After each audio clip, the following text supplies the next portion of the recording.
बहुत समय पहले एक गांव था जहां हर कोई सुख शांति से रहता था। लेकिन अचानक गांव में बच्चों के गायब होने की घटनाएं शुरू हो गईं। कोई नहीं जानता था कि कौन उन्हें ले जा रहा है। दिन हो या रात, कोई भी बच्चा अकेला बाहर नहीं निकलता था। लोगों के बीच अफवाह फैलने लगी कि एक बूढ़ी औरत जो भिक्षा मांगने आती है, असल में एक डायन है। वो दरवाजे पर आती, भीख मांगती और अगर किसी घर में छोटा बच्चा होता तो उसे अपने झोले में डालकर ले जाती। कहते हैं उसका झोला एक जादुई झोला था जिसमें पूरा बच्चा समा जाता और बाहर से कुछ पता भी नहीं चलता। गांव के लोग डर के मारे अपने दरवाजे बंद रखते और बच्चों को सख्त हिदायत देते कि किसी अजनबी से बात न करें।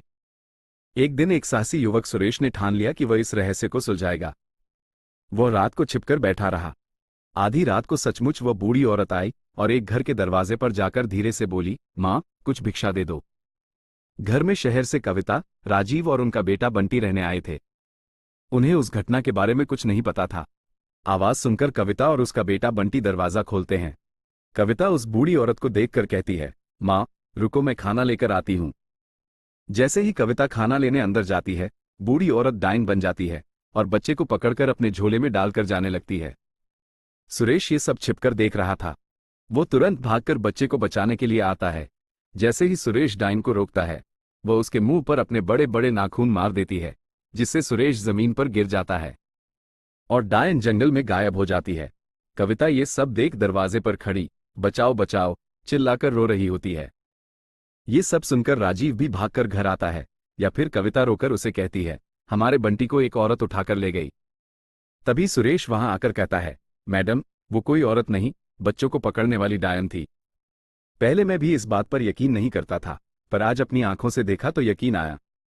कविता रोकर कहती है, प्लीज हमारे बच्चे को बचा लो।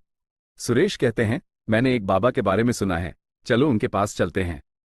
सुरेश कविता और राजीव को लेकर बाबा के पास जाता है। बाबा को वो सब बताते हैं। बाबा अपनी तंत्र विद्या से ध्यान लगाकर देखते हैं। फिर वो कहते हैं, उस डायन को शनिवार की रात ही खत्म किया जा सकता है। उसे खत्म करते ही सारे बच्चे जिन्हें वो लेकर गई है, वो भी सब वापस आएंगे। राजीव कहते हैं, हमें क्या करना होगा बाबा? बाबा कहते हैं, शनिवार की रात जब वो आए तो एक बच्चे के हाथों में लाल सिंदूर लगाकर एक कपूर रख देना, और जब वो डायन बच्चे को उठाए तो बच्चे को बिना डरे उसके बालों में वो कपूर और सिंदूर लगाना होगा। उससे वो डायन खत्म हो जाएगी। गांव में एक साहसी बच्चा होता है, वो ये करने के लिए तैयार हो जाता है। उसी रात को डायन आती है। सभी गांव वाले छिपकर देख रहे हैं।